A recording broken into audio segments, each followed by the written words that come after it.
In the Dark, a short story by Anton Chekhov. A fly of medium size made its way into the nose of the assistant procurator, Gagin.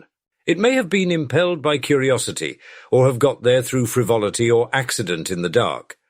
Anyway, the nose resented the presence of a foreign body, and gave the signal for a sneeze. Gagin sneezed impressively, and so shrilly and loudly that the bed shook and the springs creaked. Gagin's wife, Marya Mihalovna, a full, plump, fair woman, started too and woke up. She gazed into the darkness, sighed, and turned over on the other side.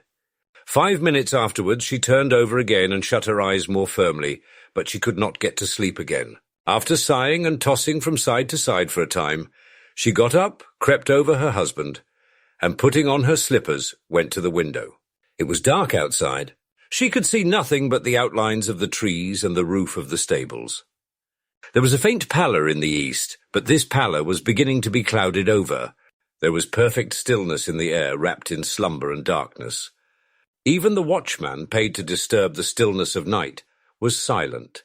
Even the corncrake, the only wild creature of the feathered tribe that does not shun the proximity of summer visitors, was silent. The stillness was broken by Marya Mihalovna herself. Standing at the window and gazing into the yard, she suddenly uttered a cry. She fancied that from the flower garden with the gaunt, clipped poplar, a dark figure was creeping towards the house. For the first minute she thought it was a cow or a horse. Then, rubbing her eyes, she distinguished clearly the outlines of a man. Then she fancied the dark figure approached the window of the kitchen, and standing still a moment, apparently undecided, put one foot on the window ledge and disappeared into the darkness of the window. "A burglar!" flashed into her mind, and a deathly pallor overspread her face. And in one instant her imagination had drawn the picture so dreaded by lady visitors in country places. A burglar creeps into the kitchen, from the kitchen into the dining room, the silver in the cupboard, next into the bedroom, an axe, the face of a brigand, jewellery. Her knees gave way under her, and a shiver ran down her back. "Vasya!" she said, shaking her husband. "Basil! Vasily Prokovitch! Ah! Mercy on us, he might be dead! Wake up, Basil, I beseech you!" "Well?" grunted the assistant procurator with a deep inward breath and a munching sound. "For God's sake, wake up! A burglar has got into the kitchen. I was standing at the window looking out, and someone got in at the window. He will get into the dining room next. The spoons are in the cupboard. Basil! They broke into Marya Mihalovna's last year. What's the matter? Heavens! He does not understand. Do listen, you stupid. I tell you, I've just seen a man getting in at the kitchen window. Pelagia will be frightened, and the silver is in the cupboard." "Stuff and nonsense.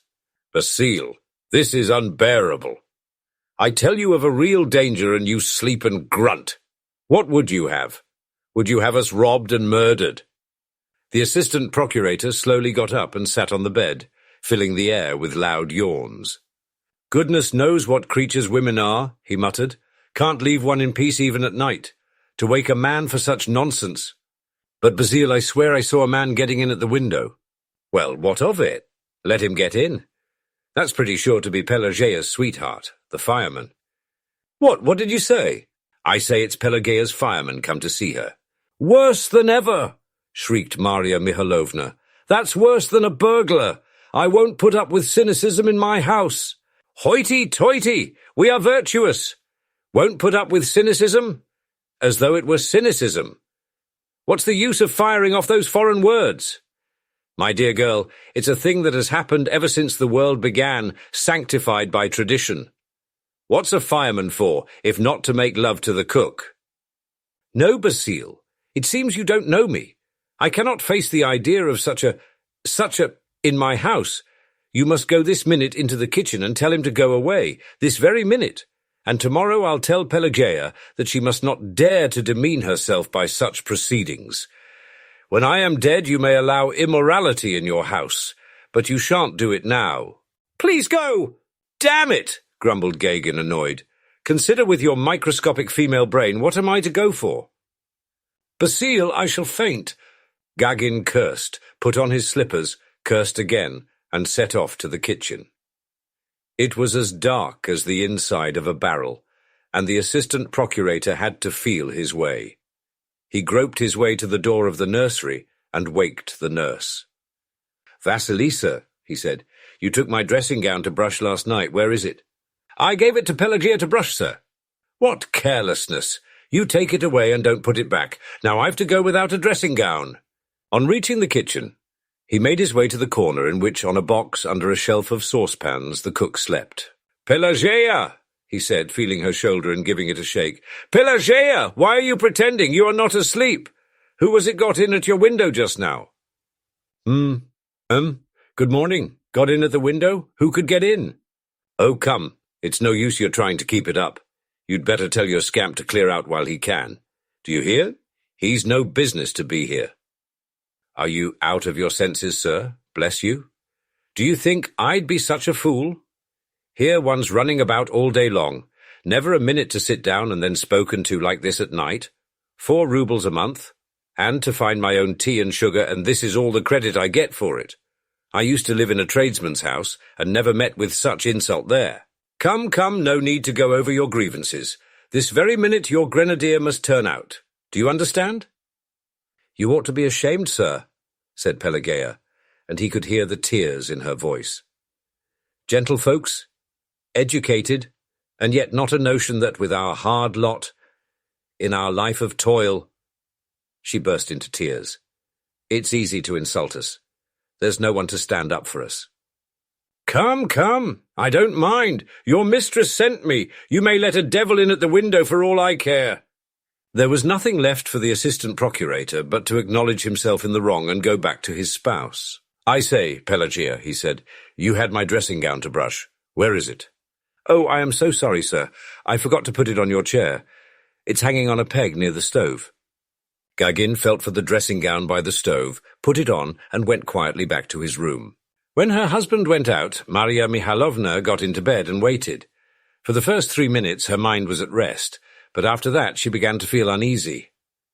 "What a long time he's gone," she thought. "It's all right if he's there, that immoral man. But if it's a burglar—" And again her imagination drew a picture of her husband going into the dark kitchen, a blow with an axe, dying without uttering a single sound, a pool of blood.